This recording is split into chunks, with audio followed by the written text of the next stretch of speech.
മലയാളം ക്ലാസ്സിലേക്ക് സ്വാഗതം. ഗുരുപ്രസാദം എന്ന പാഠഭാഗത്തിൻ്റെ തുടക്കത്തിൽ കുറച്ച് ഭാഗം നമ്മൾ കഴിഞ്ഞ ക്ലാസ്സിൽ പറഞ്ഞു. കലാമണ്ഡലം കൃഷ്ണൻ നായർ അദ്ദേഹം തൻ്റെ ഗുരുവിൻ്റെ വീട്ടിലേക്ക് വീടന്വേഷിച്ച് പോവുകയാണ്. അന്വേഷിച്ച് വീട് കണ്ടുപിടിച്ചു. വീട്ടിലേക്ക് കടന്നു ചെല്ലുന്ന വഴിക്ക് ആദ്യം ഒരു ചായക്കടയാണ് കണ്ടത്. അവിടെ ഗുരുനാഥൻ്റെ ഭാര്യ ഉണ്ടായിരുന്നു. അദ്ദേഹത്തോട് ഗുരുനാഥൻ അവിടെ ഉണ്ടോ എന്ന് ചോദിച്ചു. അതുവരെയാണ് നമ്മൾ പറഞ്ഞത്.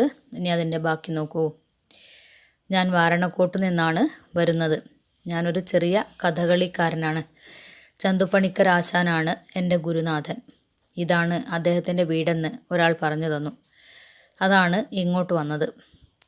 ഓഹോ, എന്നാൽ അദ്ദേഹം ആ ചായക്കടയിലുണ്ട്. ഞാൻ ചായക്കടയിലേക്ക് ചെന്നു. ഗുരുനാഥൻ ചായ കുടിക്കാൻ അവിടെ പോയതായിരിക്കുമെന്ന് വിചാരിച്ചാണ് ഞാൻ അവിടെ പോയത്. അവിടെ ചെന്നപ്പോൾ കണ്ട കാഴ്ച എന്നെ ആകെ തളർത്തിക്കളഞ്ഞു. കഥകളി വേഷക്കാരനെന്ന നിലയ്ക്കും ആചാര്യൻ എന്ന നിലയ്ക്കും അദ്വിതീയനായ പ്രശസ്തനായ ആ ഗുരു ചന്തുപണിക്കർ ചായക്കടയിലിരിക്കുന്ന വഴിപോക്കർക്ക് ചായ കൂട്ടിക്കൊടുക്കുന്നതും കുടിച്ചു കഴിഞ്ഞ പാത്രം സ്വയം കഴുകി വൃത്തിയാക്കി വീണ്ടും ചായ ഉണ്ടാക്കി കൊടുക്കുന്നതും ഡെസ്ക് തുടയ്ക്കുന്നതും ആണ് ഞാൻ കണ്ടത്. ഗുരുനാഥൻ്റെ ഭാര്യ അദ്ദേഹത്തോട് എവിടെ നിന്നാണ് വരുന്നതെന്ന് ചോദിക്കുന്നു. ഞാൻ വാരണക്കോട്ട് നിന്നാണ് വരുന്നതെന്ന് അദ്ദേഹം മറുപടി പറയുന്നു. പിന്നെ സ്വയം പരിചയപ്പെടുത്തുകയാണ് കലാമണ്ഡലം കൃഷ്ണൻ നായർ. എന്താ പറയുന്നത്? ഞാനൊരു ചെറിയ കഥകളിക്കാരനാണ്. ചന്തുപണിക്കർ ആശാനാണ് എൻ്റെ ഗുരുനാഥൻ. ഈ വീടാണ് അദ്ദേഹത്തിൻ്റെ വീടെന്നൊരാൾ പറഞ്ഞു. അതുകൊണ്ടാണ് ഇവിടെ അന്വേഷിച്ച് വന്നത് എന്നും അദ്ദേഹം പറയുന്നു. അപ്പോൾ അങ്ങനെയാണെങ്കിൽ അദ്ദേഹം ആ ചായക്കടയിലുണ്ട് എന്നാണ് അവിടെ നിന്നിരുന്ന സ്ത്രീ പറഞ്ഞത്. അങ്ങനെ ഇദ്ദേഹം കലാമണ്ഡലം കൃഷ്ണൻ നായർ അവിടെയുള്ള ചായക്കടയിലേക്ക് ചെന്നു. അവിടെ ഗുരുനാഥൻ ചായ കുടിക്കാൻ പോയതായിരിക്കും എന്നാണ് ആര് കരുതിയിട്ടുള്ളത്? കൃഷ്ണൻ നായർ കരുതിയിട്ടുള്ളത്. അങ്ങനെ അദ്ദേഹം അവിടേക്ക് പോയി ചായക്കടയിലേക്ക് ചെന്നു. അവിടെ ചെന്നപ്പോൾ കണ്ടത് അദ്ദേഹത്തെ ആകെ തളർത്തിക്കളഞ്ഞൊരു സംഭവമായിരുന്നു, ഒരു കാഴ്ചയായിരുന്നു അദ്ദേഹം കണ്ടത്. കഥകളി വേഷക്കാരൻ എന്ന നിലയ്ക്കും ആചാര്യൻ എന്ന് പറഞ്ഞാൽ ഗുരു എന്ന നിലയ്ക്കും അദ്വിതീയൻ എന്ന് പറഞ്ഞാൽ ഏറ്റവും ശ്രേഷ്ഠൻ എന്നർത്ഥം. അപ്പോൾ ഏറ്റവും ശ്രേഷ്ഠനായ പ്രശസ്തനായ ആ ഗുരു ചന്തുപണിക്കർ എന്താ ചെയ്യുന്നത്? ചായക്കടയിലിരിക്കുന്ന വഴിപോക്കർക്ക് ചായ കൂട്ടിക്കൊടുക്കുകയാണ്. അതുമാത്രമല്ല, അവർ കുടിച്ചു കഴിഞ്ഞ പാത്രം അദ്ദേഹം സ്വയം കഴുകി വൃത്തിയാക്കിയിട്ട് വീണ്ടും ചായ ഉണ്ടാക്കി കൊടുക്കുന്നതുമാണ് ആര് കണ്ടത്? കലാമണ്ഡലം കൃഷ്ണൻ നായർ കണ്ടത് അല്ലേ? ചന്തുപണിക്കർ അദ്ദേഹത്തിൻ്റെ ആശാനാണ്. അപ്പോൾ ആശാനാണ് എന്ത് ചെയ്യുന്നത്? അവിടെ ചായ ഉണ്ടാക്കി കൊടുക്കുന്നതും ഡെസ്ക് തുടയ്ക്കുന്നതും അതുപോലെ പാത്രം കഴുകി വയ്ക്കുന്നതൊക്കെ. ആ കാഴ്ച കണ്ടിട്ട് ഇദ്ദേഹത്തിന് സംസാരിക്കാൻ പോലും ശക്തിയില്ലാതെ അന്തം വിട്ടു നിന്നു. കാരണം എന്താ? ഇത്രയും മഹാനായ അല്ലെ, ഏറ്റവും ശ്രേഷ്ഠനായ ഒരു മനുഷ്യനാണ് ഇങ്ങനെയൊരു പണി ചെയ്യുന്നത്. ആര് കാണുന്നത്? കൃഷ്ണൻ നായർ കാണുന്നത്. അപ്പോഴാണ് നീ എപ്പോഴാ വന്നത് എന്ന ആശാൻ്റെ ചോദ്യം കേട്ടത്. അപ്പോഴും എനിക്കൊന്നും മിണ്ടാൻ പറ്റിയില്ല. എൻ്റെ മനസ്സിൽ കിടന്ന് തിങ്ങിയ വികാരം അദ്ദേഹത്തിന് മനസ്സിലായി എന്ന് തോന്നുന്നു. അദ്ദേഹം വീണ്ടും പറഞ്ഞു, നീ വീട്ടിൽ പോയി വല്ലതും കഴിച്ച് അവിടെ ഇരിക്കേ, ഞാൻ ഇപ്പോൾ തന്നെ അങ്ങോട്ട് വന്നേക്കാം.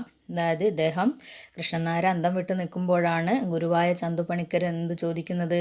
നീ എപ്പോഴാണ് വന്നത് എന്ന് ചോദിക്കുന്നത്. പക്ഷെ അല്ലെങ്കിൽ ആശാൻ്റെ ചോദ്യം കേട്ടപ്പോൾ അതിന് മറുപടി പറയാൻ പോലും ആർക്ക് പറ്റിയില്ല? കലാമണ്ഡലം കൃഷ്ണൻ നായർക്ക് പറ്റിയില്ല. അദ്ദേഹത്തിൻ്റെ മനസ്സിൽ എന്തൊക്കെയോ വികാരങ്ങൾ തിങ്ങി നിറയുകയായിരുന്നു. അദ്ദേഹം വീണ്ടും പറഞ്ഞു.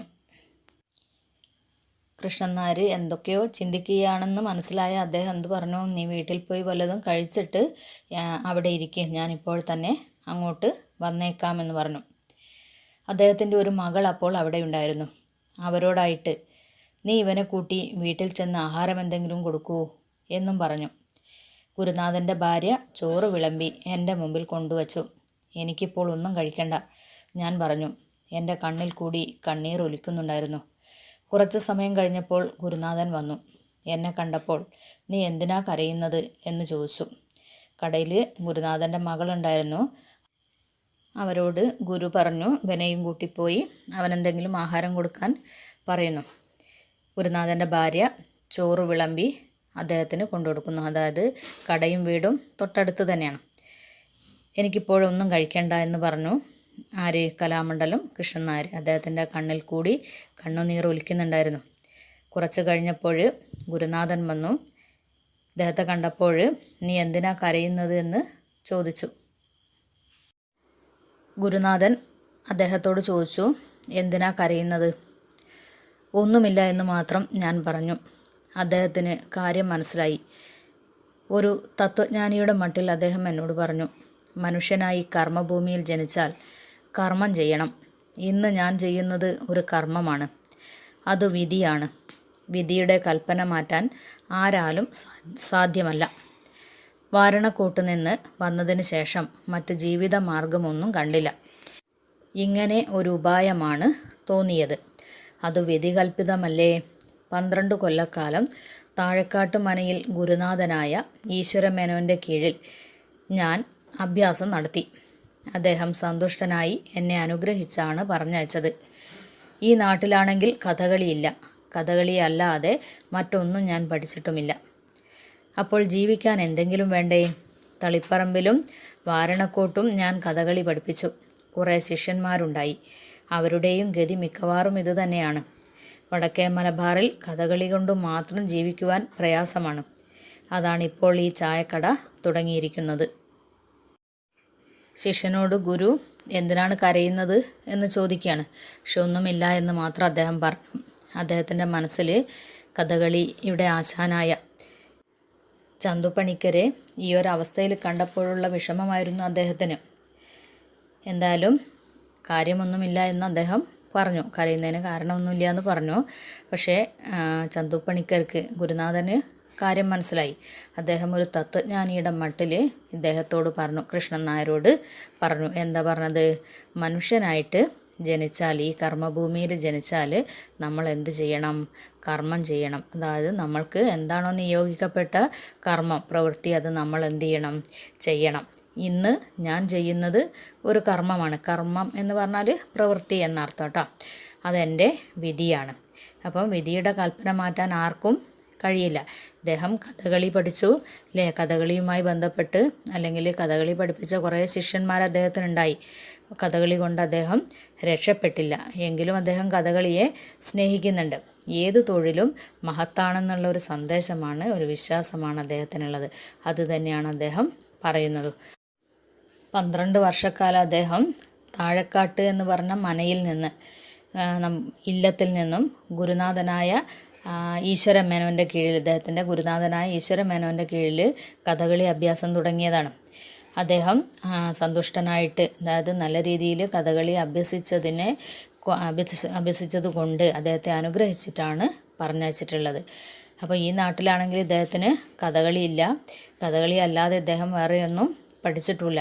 അപ്പോൾ ജീവിക്കാൻ മറ്റൊരു മാർഗവും കാണാതായപ്പോൾ അദ്ദേഹം തുടങ്ങിയതാണെന്ത്? ഒരു ചായക്കട. അങ്ങനെ തളിപ്പറമ്പിലും വാരണക്കോട്ടും കുറേ കുട്ടികളെയൊക്കെ കഥകളി പഠിപ്പിച്ചിരുന്നു. കുറേ ശിഷ്യന്മാരുണ്ടായി. പക്ഷേ അവരുടെയും ഗതി മിക്കവാറും ഇതുതന്നെ ആയിരിക്കുമെന്നാണ് അദ്ദേഹം പറയുന്നത്.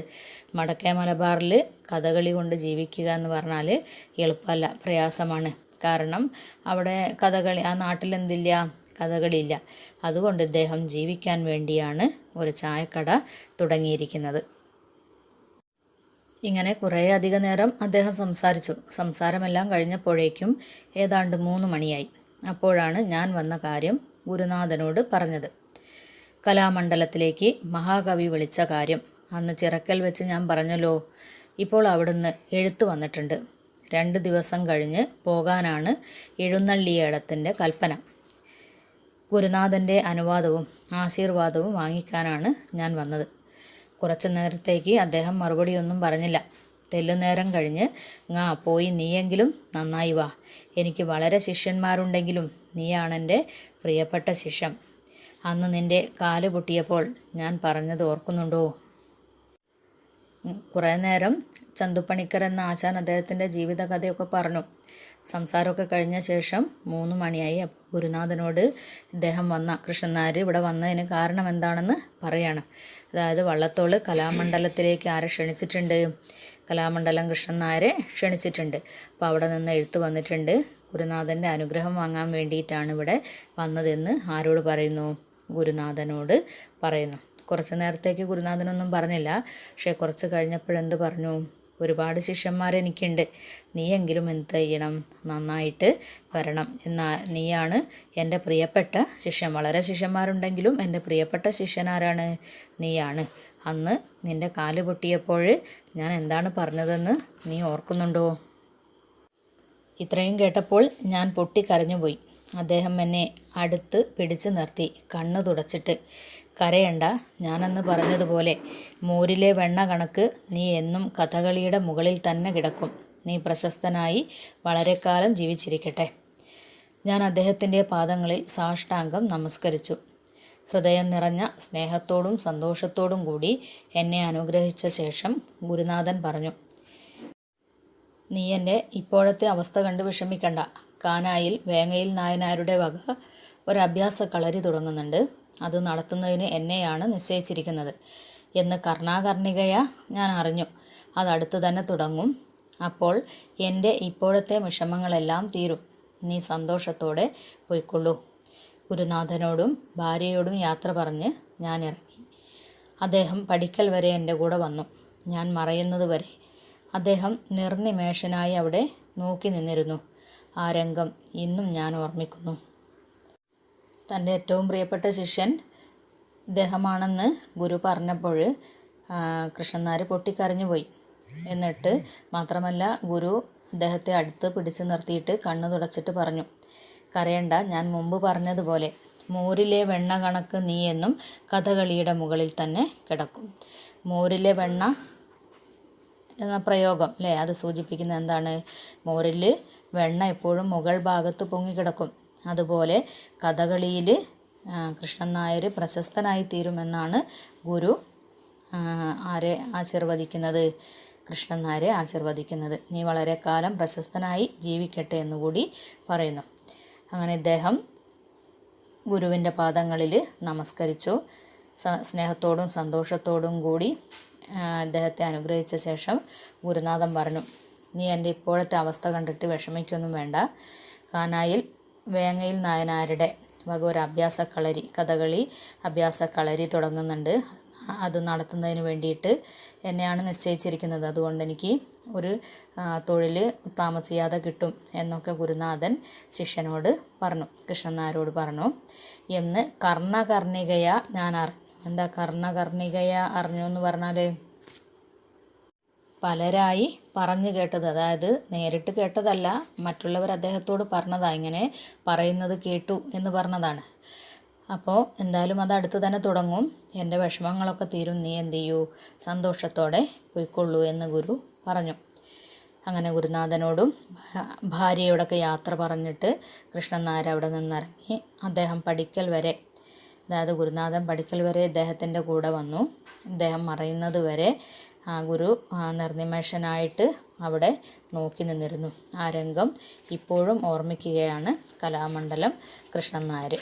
ഇനി അവിടെ നിർനിമേഷൻ എന്ന് പറഞ്ഞാൽ കണ്ണു ചിമ്മാത്തവൻ എന്നർത്ഥം. അതായത് അദ്ദേഹം കണ്ണു ചിമ്മാതെ അദ്ദേഹം പോകുന്നത് നോക്കി ഇങ്ങനെ നിൽക്കുകയാണ്. ആ രംഗം കൃഷ്ണൻ നായരുടെ മനസ്സിൽ നിന്ന് ഇപ്പോഴും മാഞ്ഞിട്ടില്ല.